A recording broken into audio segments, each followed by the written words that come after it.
culture. Now, the role of civil society is extremely important because it is not only the government to accede into a union of states, but it's also the society, the citizens. And the civil society as one representation of the citizens is an important stakeholder in this process. The growth plan will bring extra funding, but also will bring reforms. And this is the most important aspect. Reforms that are changing the way Serbs live, the way Serbs relate to institutions, the rule of law, the fundamentals. Everything is going to change more rapidly than in a normal accession process. This is why we have this instrument to come and to involve the whole country. Civil society will have an important role in monitoring the reform agenda. And this is a challenge because something like that never was used in countries that are acceding into the European Union.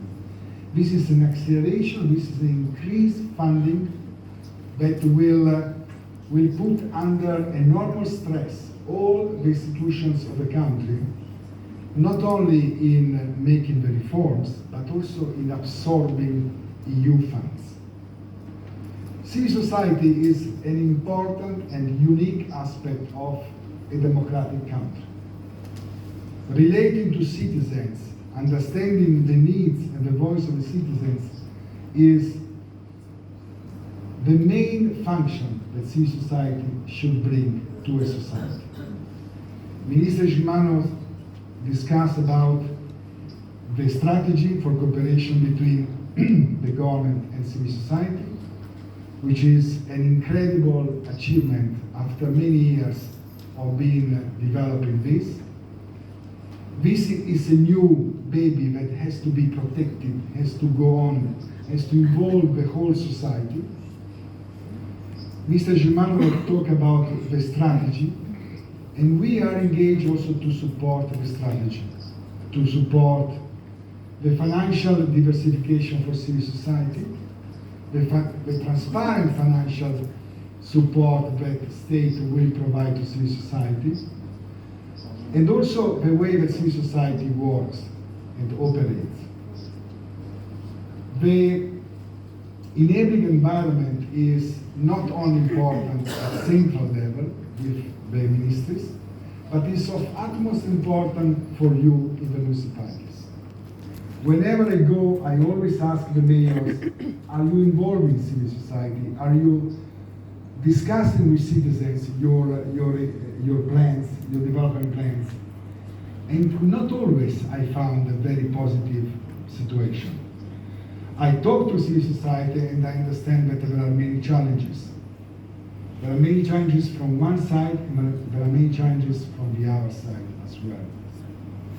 This is important, and the minister mentioned, it's important that this aspect of consultation and taking everybody into consideration enters into the DNA of the local authorities.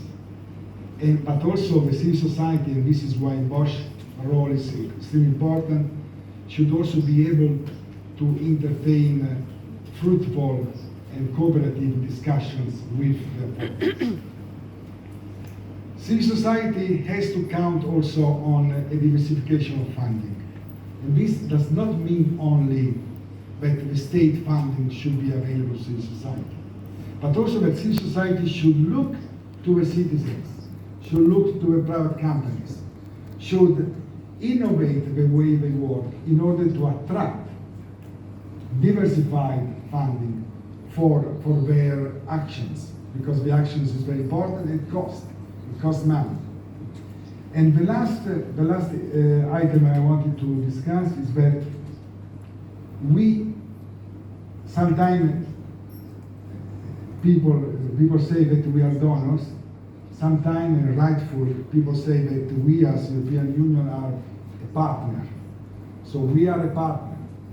But our role, the delegation role, will end the day the country will enter into the European Union. And if by that day we don't have in the country a structure, a capable unit to not only to understand the needs of civil society, but also to provide the relevant support to civil society, then the huge amount of fundings coming to all countries that are entering, which are cohesion funds, structural funds, European social funds, etc., will be hardly going also to civil societies. So I think it's important to understand that in few years, we all hope in few years, this will happen, but we have to start, Minister, today to initiate a fruitful discussion and to understand what we can do to strengthen the unity of civil society in your ministry, and to strengthen also and to be able to discuss with the Minister of Finance the way that we can implement our funding also through state institutions. Again, Milorad, thank you very much. This is a unique opportunity, and I love this variety of persons that are coming here and are listening, and I hope they are also contributing. Thank you very much.